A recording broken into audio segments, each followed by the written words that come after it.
Hello hello. चलो, presentment and dishonour last chapter negotiable, छोटा सा एक्ट है। इंट्रोडक्शन था, उसके बाद नेगोशिएशन में कुछ खास था नहीं। सेक्शन 47, 48, 46 और सेक्शन 14 वो पढ़ा था। फिर अपन ने लास्ट क्लास में शुरू किया थर्ड और लास्ट चैप्टर इसका, presentment and dishonour. Last class में शुरू किया था, क्लास 2 कंटिन्यू करेंगे। क्या प्रेजेंटमेंट वर्ड का मीनिंग क्या था? प्रेजेंट करते हैं एक्सेप्टेंस के लिए, साइट के लिए और पेमेंट के लिए। बिल को प्रेजेंट करते हैं किसके लिए? बिल को साइट के लिए। बिल वो तो एक्सेप्टेंस साइट एक ही बात है। जब आपने एक्सेप्ट किया तो वहीं से ड्यू डेट बनेगी, तो यानी पेमेंट के लिए और एक्सेप्टेंस के लिए। और जबकि प्रोमिसरी नोट को प्रेजेंटमेंट फॉर साइट हो भी सकता है और नहीं भी, अगर लिखा है उस पर डिपेंड करता है। 2 months आफ्टर डेट है तो साइट की जरूरत नहीं। एंड पेमेंट, चेक को किस लिए प्रेजेंट करते हैं? सीधा पेमेंट के लिए, ऐसा है ना। चलो, प्रेजेंटमेंट के लिए अपन ने सेक्शन पढ़ा 61। क्या बता रहा था 61? प्रेजेंटमेंट फॉर एक्सेप्टेंस किसकी होती है? बिल की। कहां प्रेजेंट करो? जहां पे सामने वाला ड्रॉई रहता है या उसकी दुकान है वहां प्रेजेंट करो, या उसकी कोई परमानेंट दुकान या उसका कोई घर नहीं है, बाहर का आदमी है, तो जहां अवेलेबल हो वहां प्रेजेंट कर दो। मैंने बिल लिखा है राकेश पे, राकेश पंजाब का है, सिरसा में ना उसकी दुकान है ना कोई घर है, लेकिन माल डील करने आता रहता है। मुझे पता लगा वो फैशन कैंप पे है, अपन वहां पर चले जाते हैं, वहां प्रेजेंट कर देते हैं, वहां कर लेगा एक्सेप्ट वो। ठीक है, सेक्शन 61। लेकिन ना वो घर पे मिला ना दुकान पे मिला, कहीं और भी अवेलेबल नहीं, तो फिर धक्के मत खाओ, फिर प्रेजेंट करने की जरूरत नहीं है। It means he is not interested to accept the bill. Okay, place of acceptance क्या होगा? वही दुकान, उसका घर, या जहां अवेलेबल हो वही होगा, बता ही दिया है। ठीक है, सर्च करने पे कहीं नहीं मिल रहा तो समझो डिसऑनर टू एक्सेप्ट है, वो एक्सेप्ट करना नहीं चाहता। ठीक है, स्पीड पोस्ट से भी आजकल एक्सेप्टेंस के लिए भेजा जाता है, बताया था। सेक्शन 61 के बाद 62 भी पढ़ लिया हमने। प्रेजेंटमेंट फॉर साइट किसकी होती है? प्रोमिसरी नोट की। लिखा ना 2 months आफ्टर साइट, तो शो करना पड़ेगा, तब जाके उसकी क्या है, ड्यू डेट फाइनल होगी। बिल में भी लिखा हो सकता है 2 months आफ्टर साइट। हाँ जी, लास्ट बिल में भी लिखा हो सकता है 2 months आफ्टर साइट। बिल है, मैंने आपसे पैसे लेने हैं, मैंने लिखा आप पे बिल, जिसमें लिखा है 2 लाख 2 months आफ्टर साइट, ऐसा हो सकता है? यस। उसका मतलब एक्सेप्टेंस की डेट से दिन गिने जाएंगे, महीने गिने जाएंगे, यानी साइट या एक्सेप्टेंस एक ही बात हो। लेकिन प्रोमिसरी नोट को तो एक्सेप्ट करवाते ही नहीं, लेकिन उसमें लिखा है 1 month आफ्टर साइट, तो भैया दिखाओ उसे, किसे? मेकर को, तब ड्यू डेट फाइनल होगी। सेक्शन 62। हाँ, पेबल ऑन डिमांड है तो फिर प्रेजेंटमेंट फॉर साइट की जरूरत नहीं, फिर तो लिख ही दिया वर्डिंग, पेबल ऑन डिमांड, जब मांगो पैसे ले लो। क्लियर है? अगर मेकर पूरी कोशिश करने के बाद भी कहीं नहीं मिल रहा, तो समझो वो सामने आना नहीं चाहता, उसकी ड्यू डेट फाइनल करवाना नहीं चाहता वो जानबूझ के, तो उसे डिसऑनर ही मानो। ओके, पढ़ा था। अगर सामने वाला बंदा मर गया जिसपे बिल लिखा है, उसकी एक्सेप्टेंस कोई और कर सकता है? ना भी ना। ऑलरेडी एक्सेप्टेड बिल आपके पास पड़ा है, उसकी पेमेंट घर वालों से मांग सकते हो, लेकिन घर वालों से एक्सेप्ट नहीं करवा सकते। नया बिल लिखवा लो उनसे, पुराना बिल जो चला गया दुनिया से, उसकी एक्सेप्टेंस उसके परिवार से नहीं करवा सकते। सेक्शन 63, कितना टाइम देना है ड्रॉई को एक्सेप्टेंस के लिए? 48 आवर। 64, प्रेजेंटमेंट फॉर पेमेंट होगी। बिल्कुल, मेन चीज तो यही है। पेमेंट के लिए तो बिल प्रोमिसरी नोट तैयार हो रहे हैं, तो पेमेंट के लिए प्रेजेंट होगा, बिल्कुल होगा। एक बच्चा कहता है सर शायद प्रेजेंट ना हो, प्रेजेंट ना हो, आगे इंडोर्स कर दे तो वो करेगा प्रेजेंट पेमेंट के लिए, होल्डर होगा वो, या होल्डर इन ड्यू कोर्स, जो भी। क्या फर्क है? हाँ जी, होल्डर और होल्डर इन ड्यू कोर्स में। जिसको कोई बात का नहीं पता पुरानी, गुड फेथ में वैल्यू के बदले में ले रहा है, वो होता है होल्डर इन ड्यू कोर्स, उसकी ओनरशिप अच्छी होगी। जिसको गड़बड़ का पता है तो वो होल्डर इन ड्यू कोर्स नहीं, जस्ट अ होल्डर, उसकी ओनरशिप जिसने उसे इंस्ट्रूमेंट दिया उसकी जैसी ओनरशिप है, आगे वाले की भी वैसी होगी, उससे अच्छी नहीं होगी। चलो, पेमेंट के लिए प्रेजेंट होगा, किसको प्रेजेंट होगा? बिल किसे प्रेजेंट होगा पेमेंट के लिए? ड्रॉई एक्सेप्टर, प्रोमिसी नोट मेकर को, और चेक ड्रॉई बैंक को। ड्रॉई बैंक बोलते हैं जिसकी चेकबुक का चेक काटते हो आप, ड्रॉई बैंक को। ओके, प्रेजेंट कहां करना? वही ड्रॉई या मेकर की दुकान या उसका घर। अगर प्लेस लिखा है पेबल एट सेक्टर 17 चंडीगढ़, तो सेक्टर 17 चंडीगढ़ में ही प्रेजेंट करना पेमेंट के लिए, लिखा है। ना लिखा हो तो ड्रॉई या मेकर की घर या दुकान पे प्रेजेंट कर देना। अगर वो कह रहे वहां जा, कहीं नहीं मिल रहा, समझो ये डिसऑनर टू पे, कोर्ट में जाओ कि सर पे नहीं कर रहा। ठीक है, बहाने बना रहा है। आज के डेट में तो बहाने वैसे नहीं चलते। कोई आपको कहे, बहाना लगाए कि भाई मुझे आना था, कोई काम पड़ गया तो नहीं आ पाया, भैया आजकल तो ऑनलाइन सिस्टम है, ये चीजें खत्म होगी। बहाने ये वाले, तो वो बहाने बना रहा है, तो डिसऑनर टू पे है ये। ओके, पेमेंट के लिए कौन प्रेजेंट करेगा? होल्डर या उसका एजेंट?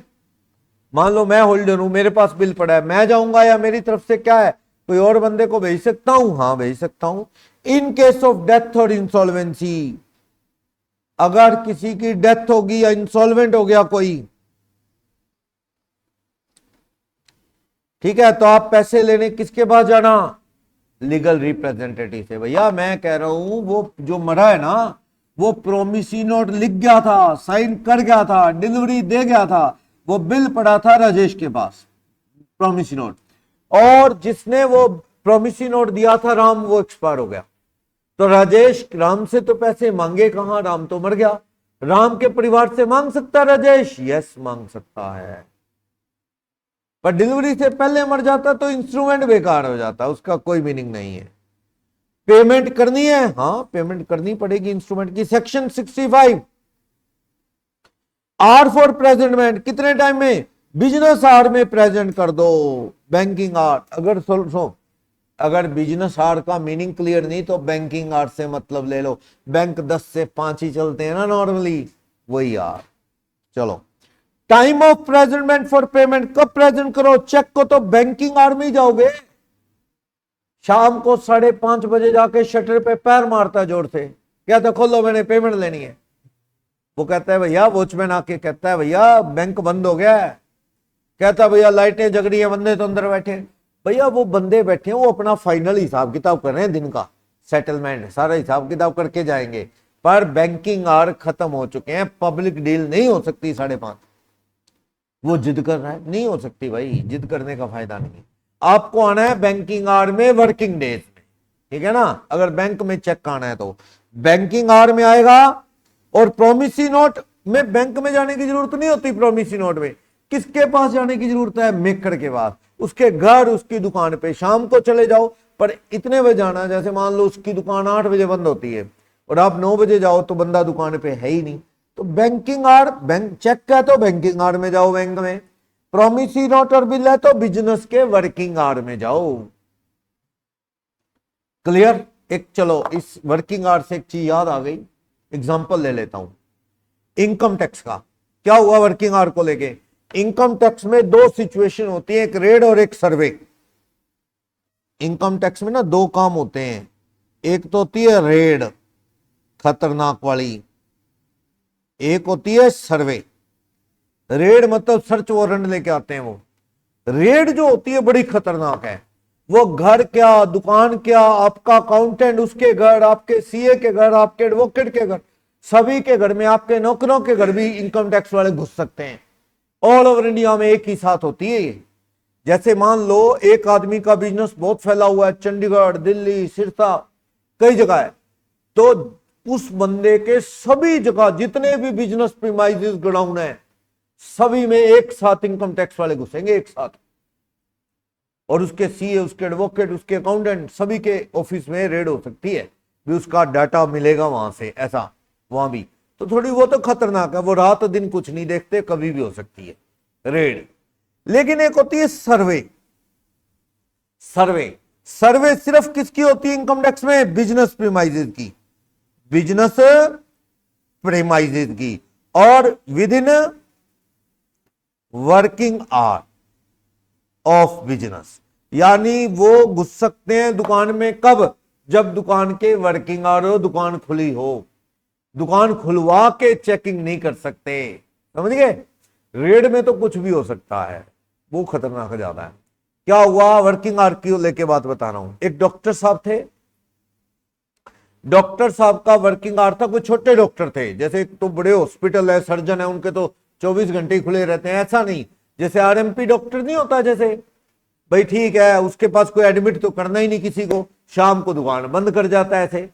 तो क्या कोई छोटा डॉक्टर था, दुकान उसकी बंद थी, डॉक्टर साहब घर के ऊपर, दुकान के ऊपर घर में रहते थे, नीचे अपना क्लिनिक था। क्या हुआ? कोई पेशेंट आया उनके पास, क्या डॉक्टर साहब मर गया, मर गया, मर गया, ब्लड निकल रहा है, कहता बैंडेज थोड़ा करवाना है, पट्टी करवानी है। डॉक्टर साहब की बेल बजाई, डॉक्टर शरीफ था बेचारा, कहता जी डॉक्टर हूं, धर्म है मेरा, बंदा परेशान है, ठीक करना।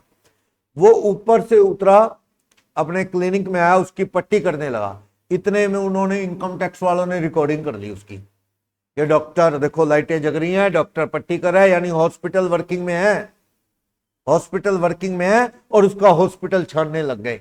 वहां आए हुए थे पैसे, कहीं से डॉक्टर के पास माल आया था, पैसे आए थे, और वो इनकम टैक्स को खबर लगी, लेकिन खबर लगते लगते लेट हो गए। यानी उसकी रेड का ऑर्डर तो ऊपर से आता हाई लेवल पे, वो तो लोकल ऑफिसर के बस का था नहीं कि रेड कर दें इसके, लेकिन वो दुकान की चेकिंग करेंगे, उनको पता है माल आया, पैसे आए। तो उन्होंने बहाना बना के, क्योंकि शटर खुलवा के चेकिंग कर नहीं सकते सर्वे में, उन्होंने क्या ड्रामा खेला, ड्रामा करके एक बंदा लाए, उसके छोटा सा कट लगा के, ब्लड वगैरह निकाल के, पट्टी के बहाने, और वो पट्टी करने लगा तो उन्होंने फोटो खींच ली कि भाई वर्किंग आवर चल रहे हैं, वर्किंग आवर चल रहे, हॉस्पिटल वर्किंग में, और हॉस्पिटल चेक किया, पैसे पकड़ दिए, वहां पैसे आए हुए थे। सोर्स बता किस चीज का है? वो कह रहा है जी गलत हो रहा है, ये सर्वे गलत है, तुम और आवर में आए हो, तुम्हारी पावर के बाहर है। वो कहते हैं हॉस्पिटल वर्किंग में।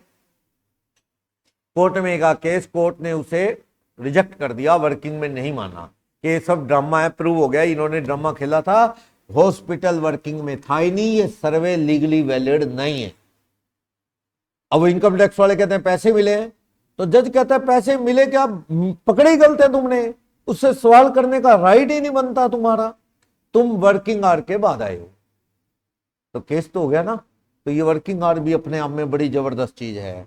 चलो, तो are for presentment, working hour में प्रेजेंट करना चाहिए इंस्ट्रूमेंट को, चेक है तो बैंकिंग आवर में प्रेजेंट कर दो। टाइम ऑफ प्रेजेंटमेंट चेक हो गया, नेगोशिएबल इंस्ट्रूमेंट हो गए बिजनेस आवर में। ये कह रहा है, कहता है payable otherwise then on demand. Demand वाले में तो कोई ग्रेस डेज और कोई 2 महीने 3 महीने ऐसा कोई चक्कर होता ही नहीं। हाँ जी, पर बताएंगे promissory note payable on demand हो सकता है, promissory note payable on demand लिख सकता है। मैंने किसी को पैसे देने, अर्जुन को, मैं ही लिख दूं payable to Arjun on demand, हो सकता है, हो सकता है, हो सकता है। पेबल टू बेरर नहीं होता था promissory note, payable on demand तो हो सकता है। चलो, डिमांड वाले में तो ग्रेस डेज और टाइम का कोई चक्कर ही नहीं ना, जब मर्जी मांग लो। बाकियों में जो टाइम लिखा है उसके अंदर पैसे मांगना, 3 दिन ग्रेस जोड़ के। अब एक चीज सुनो, सुनो क्या हुआ। मुझे मान लो बैंक ने एक प्रोमिसरी नोट दिया, या मैंने बैंक पे क्या लिखा, बिल बैंक ने एक्सेप्ट किया, मेरे पास वापिस आया, उस पे लिखा है 1 जनवरी को लिखा है, 3 महीने लिखे हैं, 3 मंथ्स आफ्टर डेट, तो 4 अप्रैल ड्यू डेट है ना। मैंने वो बिल जो था, आप किसे एंडोर्स कर दिया है, मंशु को, उसने सौमिल, फिर वंश, फिर अनमोल, फिर ऐसे करते करते वो आगे आगे जा रहा है। हर्षित के पास है, हर्षित को क्या चाहिए, 4 अप्रैल को जाके पैसे तो ले ले। हर्षित पता क्या सोचता, कहता ले लेंगे पैसे बैंक से, अभी जरूरत नहीं है, अभी जरूरत नहीं है। 4 अप्रैल को निकले, 4 महीने हो गए, पैसे लेने नहीं गया हर्षित। सितंबर में पता लगा कि बैंक शहर छोड़ के भाग गया। अब हर्षित पैसे किससे ले, जिससे पैसे लेने थे बहुत शहर से। अब हर्षित पीछे वाले लोगों को कहता तुम पैसे दो, तुम दो, कनव तुम दो, मेरे पास आया कहता सर यू आर ड्रॉर तुम दो। मैंने कहा भाग जाए यहां से, अब नहीं मिलते। कहता क्यों सर, पैसे तो मिले नहीं, मैंने लॉ में पढ़ा है कि आई एम होल्डर, पैसे ड्रॉई ना दे तो होल्डर पिछले किसी के ऊपर केस कर सकता है। मैंने कहा कर सकता है, थोड़ा सिलेबस पूरा पढ़ लेता, आधा एक चैप्टर पढ़ के आ गया, 3rd चैप्टर पढ़ लेता। भाई तूने लेट किया है, तेरे पार्ट में गलती। ड्यू डेट 4 अप्रैल तक तू क्यों नहीं गया? 4 अप्रैल को तू जाता, 5 को जाता, 6 को जाता, कोई बात नहीं, 1-2 दिन लेट हो गया। तेरे को बैंक पैसे ना देता तो बैंक को पकड़ लेते, आसपास ही था, कैसे ना देता पैसे। अब तू 4 महीने बैठा रहा, हम निश्चिंत हो गए। हमारे मन में तो आ गया बैंक से ले गया होगा पैसे, हमें फोन आ जाता, ना देता बैंक पैसे तो फोन आ जाता। अब तक फोन नहीं आया तो हम निश्चिंत हो गए, पैसे हो गए होंगे पे। अब 4 महीने ड्यू डेट को निकले हो गया, अब आ गया तू पैसे दिलवाओ। बैंक से बात की, बैंक तो शहर में ही नहीं है, गए पैसे आपके, ये आपकी गलती है। इसलिए हमेशा प्रेजेंटमेंट कब करो पेमेंट के लिए? ड्यू डेट पे, ज्यादा लेट नहीं करना। क्लियर? एक और सुनो बात, अगर मान लो ड्यू डेट 4 अप्रैल है इस बिल की, किसके पास पड़ा है? हर्षित के पास। 8 अप्रैल को हर्ष कहता है नीतीश को एक बिल इंडोर्स कर दूं, एक बिल इंडोर्स कर दूं, पैसे लाख रुपए का है, बैंक से ले लेना तुम लाख रुपए। नीतीश देखता है इसकी ड्यू डेट कब है? 1 जनवरी से 3 महीने, 3 दिन ग्रेस। ड्यू डेट क्या है? 4 अप्रैल। नीतीश कहता आज तो 8 अप्रैल है, क्या पकड़ वापिस, मैं नहीं लेता ये बिल, दाल में कुछ काला है, गड़बड़ तो है ना भाई। अगर ये ड्यू डेट 4 अप्रैल है हर्षित, तू तो अब तक बैंक से पैसे ले चुका होना चाहिए, अब आज तो 4 दिन ड्यू डेट को निकल गए, तू मुझे इंडोर्स कर रहा है, पक्का कोई ना कोई पंगा है, लेना नहीं चाहिए आपको। You can't be treated as holder in due course in that situation. कोई गड़बड़ हुई ना बिल में तो आपको होल्डर इन ड्यू कोर्स मानना नहीं जाएगा। थोड़ा आप भी ध्यान दो भाई, ड्यू डेट निकलने के बाद बिल कोई क्यों ला रहा है आपके पास, ठीक है ना? तो हमेशा ड्यू डेट में पेमेंट ले लेनी चाहिए। प्रोमिसरी नोट सेक्शन देखो, सेक्शन 66 क्या कहता है? क्या? In case of negotiable instrument payable otherwise then on demand, that is payable at specified period after the date और after sight, must be present for payment at maturity. कह रहा है जो चेक तो आपको पता ही है, वो तो हमेशा ही पेबल ऑन डिमांड होता है, उसको तो कभी जाके आप बैंक से पैसे मांग सकते हो। लेकिन एक जो प्रोमिसरी नोट है या बिल है, उसकी मेच्योरिटी पे पैसे मांग लेने चाहिए, मेच्योरिटी पे प्रेजेंट कर देना चाहिए। कौन सा सेक्शन है? 66। 67 इंस्टॉलमेंट में पेबल है। हाँ जी, जो मैंने बिल लिखा है मान लो दिवांशु पे, हर महीने की 1 तारीख को अगले 6 महीने 10,000 रुपए देगा दिवांशु। दिवांशु पे बिल लिखा जिसपे लिखता है Divanshu promise to pay to Sumit और order ₹10,000 on first day of each month for next 6 months. अब इसने साइन मार दिए, एक्सेप्ट करवा लिया मैंने, अब मुझे क्या करना है? या मैंने आगे इंडोर्स कर दिया तो इंडोर्सी को क्या करना है? हर महीने की 1 तारीख को दिवांशु के पास ये बिल लेके जाना है, दिवांशु पैसे दे देगा 10,000, उस बिल पे लिख दिया जाएगा कि जनवरी 1 की इंस्टॉलमेंट पे होगी, फिर वापस रख लूंगा मैं उस बिल को। फिर 2 तारीख अगले महीने फिर 1 तारीख को जाऊंगा, फिर पैसा लूंगा, फिर उस पे लिख दिया जाएगा फरवरी की पेमेंट होगी। यूं बार बार प्रेजेंट किया जाएगा ड्यू डेट पे उसे, हर किस्त के लिए। क्लियर? सेक्शन 67 यही है। Section 68 presentment of instrument payable at specified place note elsewhere, बता दिया। सेक्टर 17 चंडीगढ़ में पेबल है तो वहीं प्रेजेंट किया जाएगा। अब बंदा आके चंडीगढ़ की बजाय पटियाला में पैसे मांगे, यहां 2 पैसे मेरे को नहीं मिलेंगे, पेबल एट चंडीगढ़ लिखा है तो चंडीगढ़ में ही मिलेंगे। 68 कह रहा था। 69 instrument payable at specified place, more और लेस वही है, पढ़ो। प्रोमिसी नोट, बिल और चेक मेड, ड्रॉन और accepted payable at specified place, not elsewhere, लिखा है इसी जगह पेबल है, कहीं और नहीं, पेमेंट यहां होगी। In order to charge any party liable, ठहराने के लिए प्रेजेंटमेंट उसी प्लेस पे हो, लिखा है। It will be payable eight sector 17 Chandigarh on 15th of July. तो 15 जुलाई को कहां प्रेजेंट करना है आपने? सेक्टर 17 चंडीगढ़। तो अगर वहां नहीं आएगा पैसे देने तो केस होएगा, लाइबल होएगा वो। सेक्शन 68। आगे चलो, सेक्शन 69 क्या कहता है? Instrument promissory note, bill, drawn और accepted payable at specified place must in order to charge the maker और drawer thereof be presented at that place. ये दोनों सेक्शन उसी चीज को लेके हैं कि कोई भी इंस्ट्रूमेंट है वहां प्रेजेंट हो जहां पे बात हुई है। 68 69 एक ही बात बताते हैं भाई, आपको ध्यान रखना है, बिल हो चाहे प्रोमिसी नोट, कहां प्रेजेंट करना है? जो प्लेस स्पेसिफाइड है वहां प्रेजेंट करना है, वरना सामने वाला लाइबल नहीं होगा कल को। Okay. 70 presentment where no exclusive place specified, ये भी बता चुका हूं, कोई प्लेस लिखा नहीं है उसमें। सेक्शन 70 कहता है कौन सी जगह प्रेजेंट करना है, वो प्लेस मेंशन नहीं है। 68 69 कहते हैं ना, दोनों एक ही बात बोलते हैं, क्या? उसी प्लेस जो बात हुई है वहीं प्रेजेंट होना चाहिए। लेकिन पढ़ो, कहता है प्लेस कौन से पे प्रेजेंट कर दो? जहां पे मेकर या ड्रॉई रहता है या बिजनेस करता है, उसका प्लेस ऑफ बिजनेस है। हो चुकी है बात, सेक्शन पढ़ दिया बस 70। भाई अगर कोई लोकेशन फाइनल नहीं हुई, उसमें लिखी नहीं हुई, तो कहां प्रेजेंट करो? जिससे पैसा लेना है वो कहां रहता है, यानी मेकर ऑफ द नोट या एक्सेप्टर ऑफ द बिल कहां रहता है। मान लो वो रहता है कालावली गांव में, कालावली मंडी में, तो वहां प्रेजेंट कर दो, उसके घर पे, उसकी दुकान पे, कहीं भी, ठीक है ना। 70 सेक्शन। 71 क्या कहता है? 71 यानी ये सेक्शन बता दिए, चीजें तो काफी ये पढ़ चुके हैं। Presentment when maker etcetera not known place of business और रेजिडेंस, बता चुका हूं, बंदे का घर या दुकान है ही नहीं, कोई पता ही नहीं, तो कहां प्रेजेंट कर दो? Wherever he is available, जहां अवेलेबल हो वहीं प्रेजेंट कर दो। क्लियर है ना? बोलो, जहां मिले वहीं दिखा दो।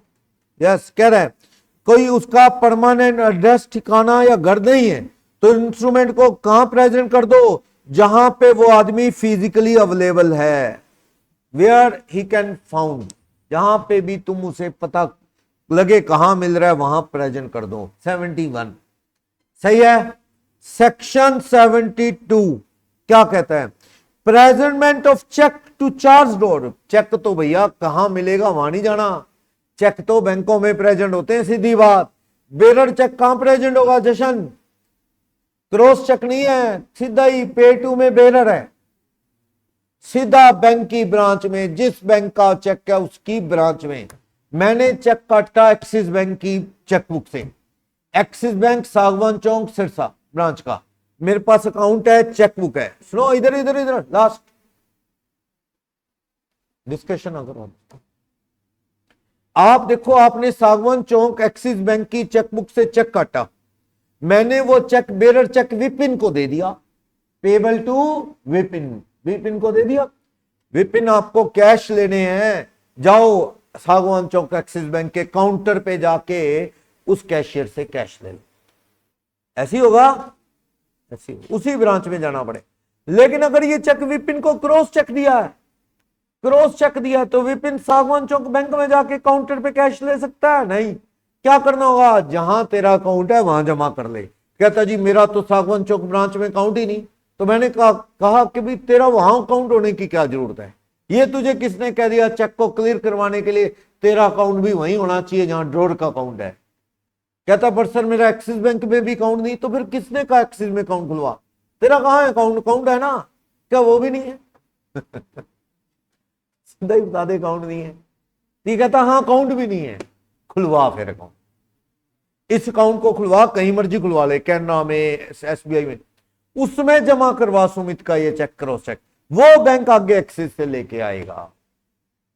ये कहता अकाउंट ना खुलवाऊं तो ये सिंपल क्रॉस है, कोई अकाउंट भी क्रॉसिंग तो नहीं है।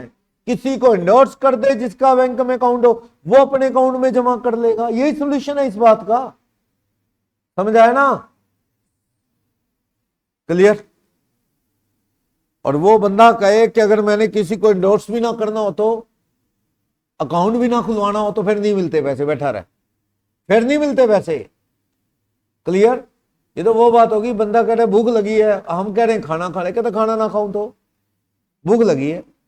भैया इसका तो कोई इलाज नहीं है ना, चेक लिया ही क्यों फिर तूने? बंदे को कहो चेक लिया क्यों? एक्चुअली मुझे हुआ पता है क्या, विपिन को पहले किसी ने चेक दिया था बेरड़, इसे कह दिया किसी ने जा बैंक के ब्रांच में जाके काउंटर पे पैसे ले ले, ये बैंक की ब्रांच में गया, काउंटर पे पैसे लिया। मान लो कोई बंदे को नहीं है नॉलेज, इस बार जो मैंने चेक दिया वो क्रॉस दे दिया, इसे पता नहीं है, इसने सोचा काउंटर पे जाऊंगा पैसे ले लूंगा, वहां गया उन्होंने वापस भेज दिया, अभी ये तो अकाउंट में जमा हुआ। अब ये परेशान हो रहा है, अभी मैं अकाउंट है नहीं, मैं क्या करूं? एंडोर्समेंट इसका बढ़िया तरीका है। एंडोर्स किसी ना किसी को कह दो, फेवर में एंडोर्स कर दो, और क्या है, वो पैसे उसके अकाउंट में आ जाएंगे, वो आपको दे देगा। एक्चुअल में विपिन को किसी और पे विश्वास ही नहीं है। 5 लाख का चेक कैसे लगता है मैं किसी को एंडोर्स कर दूं, उसके अकाउंट में, सुमित के अकाउंट से निकल के पैसे आ जाएंगे और वो मेरे को देना, मैं भागा फिरूं। बात तो सही आज के टाइम में, बात तो बंदे की सही है कि मैं किसी को चेक दूं, उसके अकाउंट में पैसे आएंगे, वो मुझे देना दे। अकाउंट खुलवा ले, खुलवाना नहीं चाहता, मेरे को याद के कहता है सर आप ही कुछ करो। मैंने कहा ले भैया फाड़ देता हूं, और क्या, चेक फाड़ दिया, ये उठा कैश जा, यही इलाज है, और क्या। फिर पेमेंट तो निकली नहीं अकाउंट से, चेक फाड़ फेंक दिया मैंने, कैश दे दिया, और क्या है, या बेरर चेक दे दिया। और चलो सोल्यूशन तो करना ही पड़ेगा ना, कोई बात का गलत तो वो भी नहीं, अगला कहता मैं क्यों पंगे लूं, बैंक अकाउंट खुलवाऊं, किसी को एंडोर्स करूं। सर आप सही तरीका नहीं है, आप बेरर चेक देते, मेरे को तो बाद में पता लगा ये बेरर और ऑर्डर चेक को नाम की चीजें होती हैं। चलो, presentment of cheque to charge drawer, presentment of cheque to charge drawer बता दिया, कहां प्रेजेंट करना है, ड्रॉई बैंक में। सेक्शन 72 कहता है कि चेक को, ड्रॉर को जिम्मेवार ठहराना है, लायबल करना है, तो चेक को ड्रॉई बैंक में प्रेजेंट करो। कब तक प्रेजेंट कर दो? बैंक के फेल होने से पहले पहले। एक सेक्शन है 84,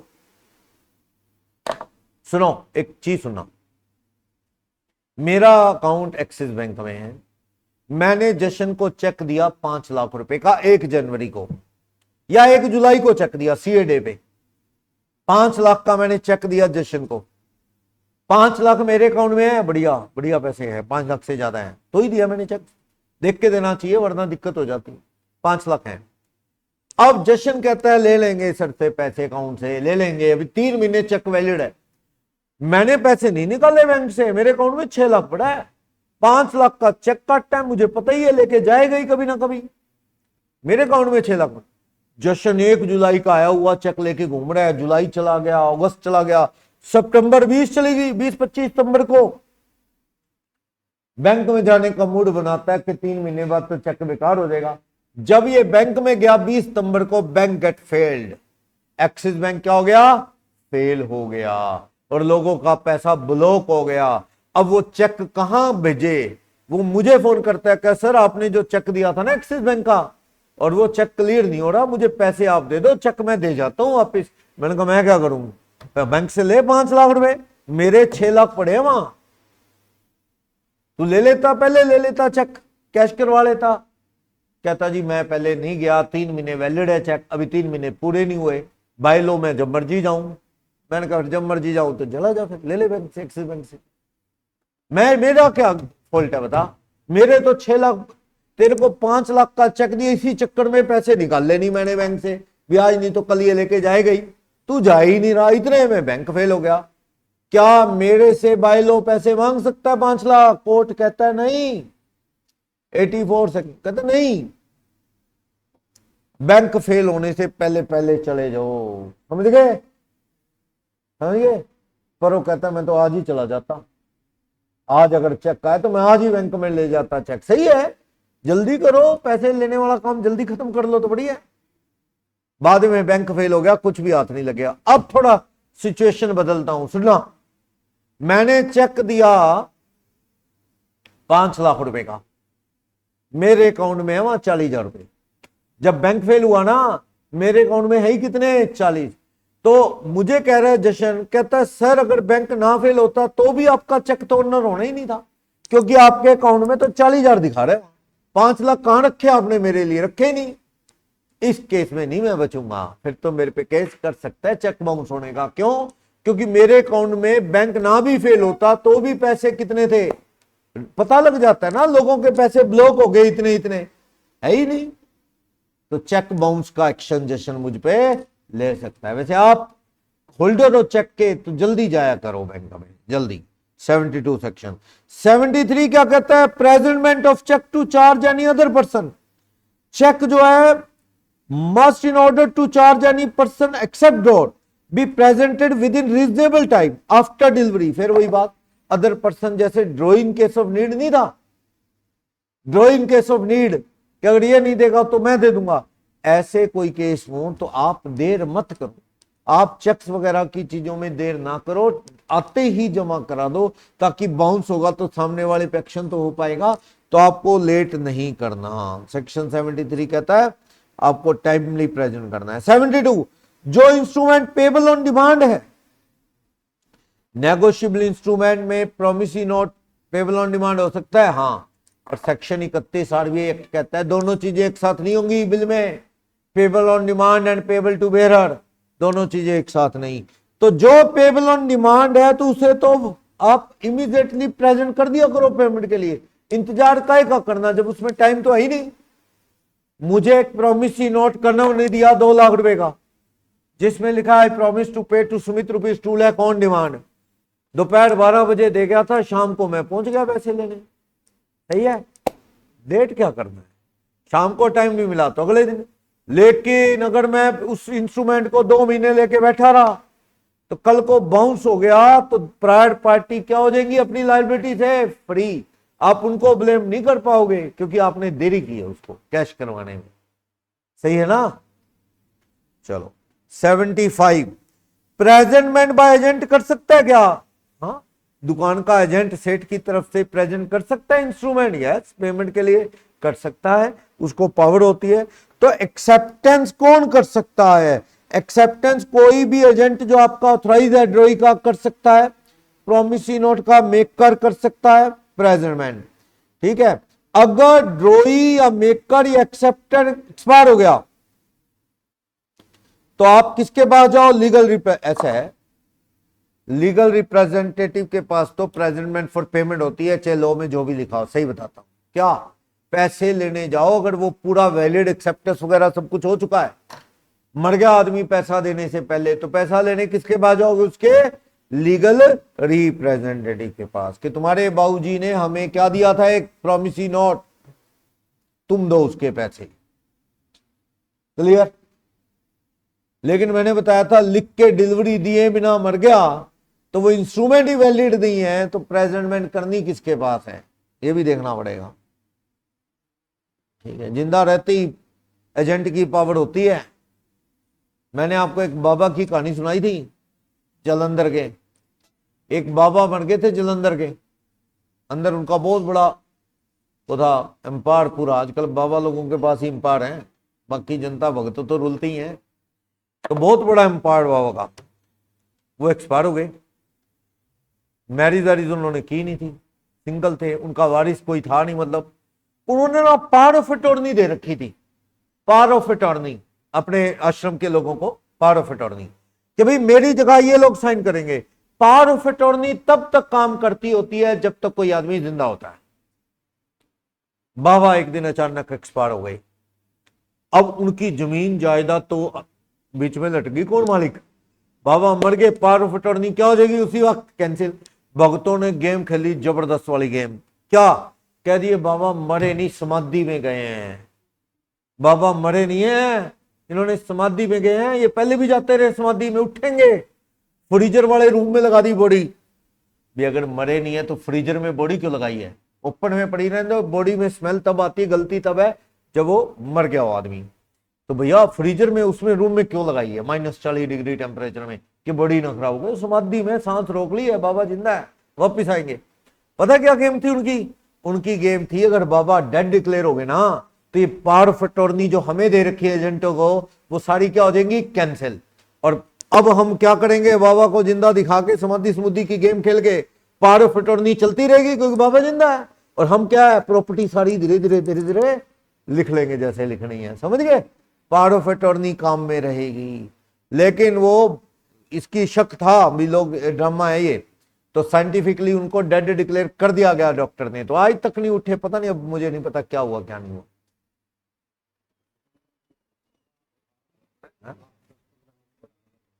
किनको सर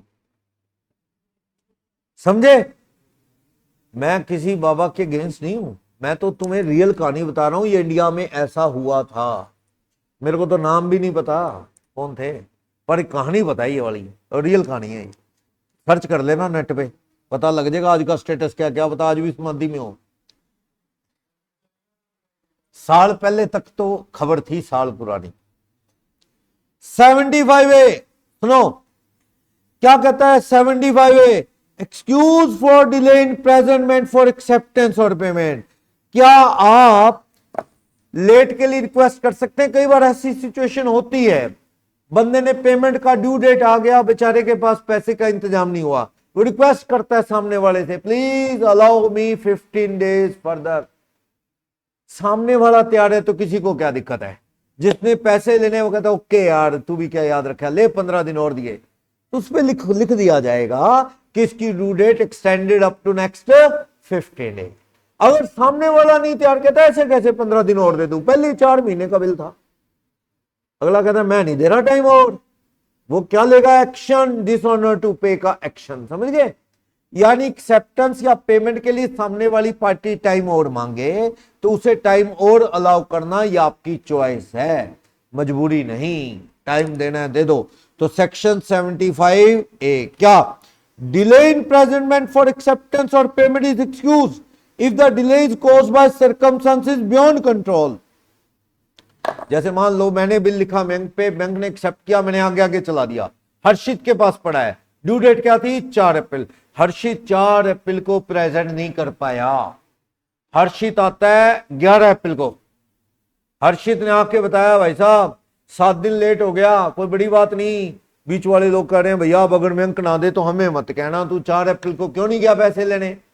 हर्षित वजह बताता है, कोर्ट में भी गया केस तो कोर्ट को भी बताता है सर मैं जिस एरिया में गया था वहां पे फ्लड आ गया था, सारी रोड टूट गई थी, कहता हम इतने हमारी चलती नहीं कि कोई हेलीकॉप्टर से निकाल लाता हमें, क्या वहां फंसे हुए थे, हफ्ता 10 दिन वहां लग गए, पता कर लो उस एरिया में होता ना, अभी बारिशों में पहाड़ों में हो रहा है ना ऐसे, भाई वो रोड कट गई कई जगह, रास्ता बंद हो जाता है, और फिर पुलिस को इतनी फ्री तो है नहीं कि जल्दी जल्दी, वो सारा टाइम तो लगता ही हर प्रोसेस में। कोई ऐसी वजह बता रहा है, कोई ऐसी वजह या कोई और प्रॉब्लम, तो शायद एंटरटेन कर ली जाए इनकी रिक्वेस्ट, लेट होने पे भी वैलिडिटी रहेगी और प्रायर पार्टी फ्री नहीं होंगी, म्यंक ना दे तो प्रायर पार्टी लायबल रहेंगी। अगर ऐसा कोई स्पॉटिंग एविडेंस है तो देर होने का एक्सक्यूज दिया जा सकता है। क्लियर, बोलो। वैसे कोशिश करो देर नहीं करनी, टाइम पे प्रेजेंट किया करो। Next section 76, presentment for acceptance और पेमेंट की जरूरत नहीं है। हाँ जी, प्रेजेंटमेंट की जरूरत क्यों नहीं है? प्रेजेंटमेंट ऑफ इंस्ट्रूमेंट की जरूरत नहीं है जब मान लो बिल दिया नीतीश ने, नीतीश ही मुझे इनडायरेक्टली कह चुका है सर मत आना ड्यू डेट पे पैसे लेने, पैसे देने वाला नहीं हूं मैं, अगर ना ही कर दी कहता ऐसी गर्मी में आएंगे पैसे देने नहीं, फिर कोई ऐसे झगड़ा हो फालतू में, साफ ही कह दिया अगले ने, कहता मत आना चाहे सर मिलने नहीं है मेरे, तो फिर मेरे को जाने की जरूरत भी क्या है, सीधा कोर्ट में जाओ डिसऑनर के लिए। तो प्रेजेंटमेंट की जरूरत नहीं है। किस सिचुएशन में? सेक्शन 76 कहता है जब मेकर या ड्रॉई ने इंटेंशनली क्या कर दिया है, आपको प्रेजेंट करने से रोक दिया है, या कह दिया भैया मैं तो बाहर हूं, तू आएगा वापिस लोग कब मिलेगा। मैंने कहा कब आएगा, तब आ जाऊंगा। कहता जी मेरा कोई पता नहीं, 5-6 महीने में कब आऊंगा। सीधी बात है कि आपको जाने की जरूरत नहीं, पैसे मिल नहीं रहे। आगे चलो। या इंस्ट्रूमेंट मेकर की दुकान पे या उसके घर पे प्रेजेंट कर रहे हो पर वो मिल नहीं रहा, बिजनेस आर क्लोज है, उसके घर को भी लॉक है, उसकी दुकान को भी लॉक है, तो फिर कहां प्रेजेंट करोगे? ना करो प्रेजेंट, डिसऑनरी मानो सीधा। कहां प्रेजेंट करोगे, बंदा अवेलेबल ही नहीं। या जिस प्लेस पे बात हुई थी, चंडीगढ़ बात हुई थी, मेकर या बिल का ड्रॉई वहां पे आया ही नहीं, या उसका बंदा आया ही नहीं बिजनेस आर में। भाई हम चंडीगढ़ सेक्टर 17 में बात हुई थी, हम वहां पहुंच गए, पर वो आए नहीं वो सामने वाला पैसे देने।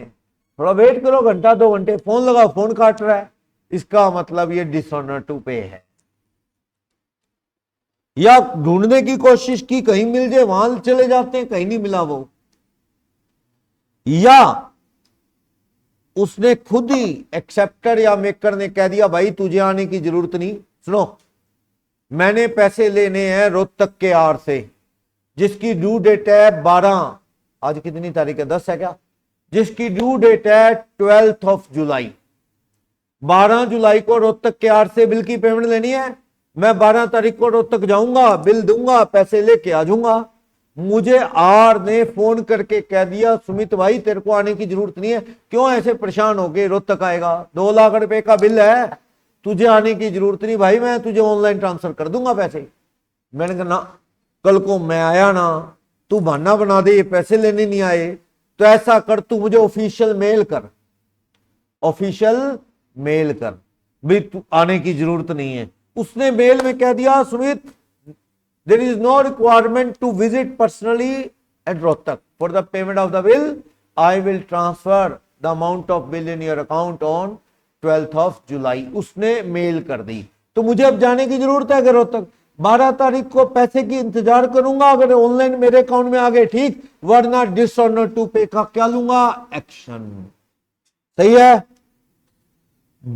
ड्रॉ इज डेड और इंसॉल्वेंट, मर गया वो, तो आप उसके पास तो कैसे प्रेजेंट करोगे? उस केस में आप प्रेजेंट किसके पास करोगे पेमेंट के लिए? रिप्रेजेंटेटिव या इंसॉल्वेंट हुआ है तो ऑफिशियल असाइनी के पास। बिल देने के बाद मरा, बीच में नहीं, पूरा कंप्लीट बिल दे गया, पेमेंट से पहले मर गया, तो आप मेकर या बिल के ड्रॉई के पास ना जाकर के, वो तो मर गया, उसके रिप्रेजेंटेटिव के पास जाओगे। अगर ड्रॉई दुनिया में नहीं, फिक्टिशियस है या माइनर है, तो फिर फायदा भी क्या? मुझे अर्जुन ने चेक दिया, वो बताया था ना, बिल दिया था अर्जुन का एक्सेप्टेड, मुझे पता लगा अर्जुन तो माइनर है, तो मुझे अर्जुन के पास जाने की जरूरत है क्या? फायदा ही नहीं है, माइनर है वो, ठीक है ना। सीधा एक्शन लेने की जरूरत है जिसने मुझे बिल दिया था उस पे। यानी प्रेजेंट नहीं किया, कुछ ऐसी कर्फ्यू लग गया, जैसे ऐसी सर्कमस्टेंसेस है कि you are unable to present the bill. मान लो 4 अक्टूबर को एक बंदे को अपने प्रेजेंट करना था पेमेंट के लिए बिल, पर 4 तारीख को शहर में बड़ा स्ट्रिक्ट कर्फ्यू है, धारा 144 लगी है, सेक्शन 144 के not more than 4 person come together, you can't do meeting, है ना। ऐसे ही है, कर्फ्यू में तो अलाउड ही नहीं होता ना निकलना। भैया 4 को हम कैसे आते तेरे पास, कर्फ्यू लग गया, 5 को कर्फ्यू, 6 को कर्फ्यू, 7 को कर्फ्यू, 8 9 को जाओ जब कर्फ्यू खुलेगा, हम ऐसे कैसे जाएंगे? सही है ना। तो ऐसी सर्कमस्टेंसेस में आपको प्रेजेंटमेंट फॉर पेमेंट या एक्सेप्टेंस की जरूरत नहीं, क्योंकि जा ही नहीं सकते आप। ऐसा कुछ जैसे कर्फ्यू से भी खतरनाक था कोविड वाला पीरियड। कर्फ्यू में तो पता है क्या होता है, रोड पे नहीं जाते आप, व्हीकल नहीं चलाते, गली मोहल्ले में तो खेलते फिरते हैं लोग, गलियों में तो आपस में बैठ के बातें कर दी, कोई बच्चे खेल लेते हैं और इस तरह। वो तो कोविड में तो घर से बाहर नहीं निकल सकते थे, घर में भी क्या अलग अलग बंद, भाई एक को थोड़ा से खांसी वारी है, चलो भी उसको क्वारंटीन करो, ऐसे ही टाइम था, वो ज्यादा खतरनाक था कर्फ्यू से भी। चलो, तो कहता है इन सब केसेस में इंस्ट्रूमेंट को प्रेजेंट करने की जरूरत नहीं। क्या मान लिया जाएगा? इंस्ट्रूमेंट क्या हो गया है? डिसऑनर। बंदा कह रहा है मत आना, या हम 4 दिन लेट हो गए, कहता अब नहीं मैं देता, 4 दिन लेट हो गए तुम, तो हमने वजह बताई, भाई कर्फ्यू था इसलिए लेट हुए, क्या मैं नहीं देता भैया, मेरे को कोई पता नहीं, 4 दिन पहले पैसे थे, तुम आ जाते मैं दे देता पैसे, अब तुम आए नहीं, पैसे खर्च हो गए, ये बहाना नहीं चलेगा। या फोन भी कह दिया मत आना, पैसे तो मैंने देने नहीं, तो फिर डिसऑनरी मानो, ठीक है ना। तो ये सारी वजह है, क्लियर, बस खत्म है। 77 liability of banker for negligently dealing with bill presented for payment. Bank के पार्ट पे कोई गलती हुई, बैंक की वजह से कोई गलती हुई, तो बैंक उसके लिए क्या होगा, लायबल। पढ़ो, एक बिल ऑफ एक्सचेंज है, पेबल एट स्पेसिफाइड बैंक, बंदे को कह दिया तुम उस बैंक में आ जाना, वहां पेमेंट होगी इस बिल की, has been duly presented there for the payment, bank में सही प्रेजेंट किया पेमेंट के लिए, और डिसऑनर हो गया, बैंकर ने गलती से लापरवाही करते हुए बिल वापस पकड़ा दिया, जबकि बंदे के अकाउंट में अच्छे पैसे थे।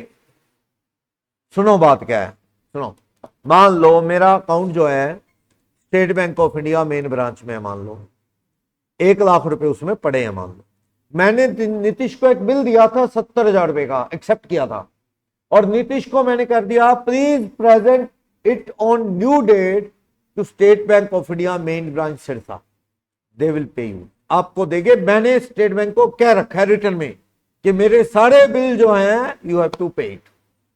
अब नीतीश गया स्टेट बैंक में पैसे लेने, तो स्टेट बैंक को चेक करना चाहिए सुमित के अकाउंट में पैसे हैं और पेमेंट देनी चाहिए, उन्होंने बिल वापस पकड़ा दिया नीतीश को के अकाउंट खाली है, वापस डिसऑनर कर दिया। किसकी गलती है, बैंक की। केस किस पे होगा, बैंक में, नेग्लिजेंस का केस होगा, लापरवाही का केस होगा। ऐसे थोड़ी होता है तुमने इनकार कर दिया, मेरी बदनामी हुई, मेरी गुडविल का लॉस है, ये कंपनसेशन तुम भरोगे बैंक वालों,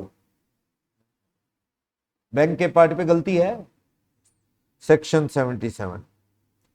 वैसे कोई आदमी डर जाए जब कोर्ट में केस डालते हो, डर जाए, कहता जी भाई साहब ले लो पैसे, तो कंपनसेशन भी लोगे, हाँ भैया बिल था 4 अप्रैल का ड्यू डेट, नहीं दिए पैसे, केस डाला, केस का तो आपको पता ही है, तारीख पे तारीख, तारीख पे तारीख, 3 महीने निकल गए केस चलते चलते। अब वो आदमी डरा हुआ है थोड़ा, कहता हाँ जी भाई साहब कितने पैसे हैं आपके, 5 लाख दूं, आपने कहा 5 लाख के साथ क्या दे, इंटरेस्ट, 3 महीने लेट हो गया उसका इंटरेस्ट दे, तुझे वो देना होगा, नोटिंग चार्जेस भी दे भाई, तूने जो बिल की पेमेंट दी थी तो मैंने कंफर्म करने के लिए नोटरी को कहा 100 रुपए वो ले गया, वो भी दे। तो आप ये पैसे, सेक्शन याद रखना इंपॉर्टेंट है इन सब में, 117 बड़ा इंपॉर्टेंट है। रूल्स ऑफ कंपनसेशन, डिसऑनर हुआ बिल या प्रोमिसरी नोट, तो आप क्या मांग सकते हो, सारे पैसे और खर्चे भी। सुनो, खर्चे कौन से, नोटिंग के, कोर्ट कचहरी के, कोर्ट की फीस भी तो दे, तेरी वजह से केस किया मैंने, कोर्ट के भी खर्चे दे, नोटिंग चार्जेस भी दे, ठीक है। और अगर फॉरेन कंट्री का केस है, फॉरेन का, सुनो, मैंने एक आदमी से $1 लाख लेने थे 4 अप्रैल को, सुनना ध्यान से, एक आदमी से $1 लाख लेने थे 4 अप्रैल को, 4 अप्रैल को $1 90 रुपए का था, तू $1 लाख 4 अप्रैल को देता तो 90 लाख के बराबर है, तू लेट हो गया, अब दे रहा है, $85 का रह गया, अब तू डॉलर देगा तो मेरे तो 85 लाख ही हैं।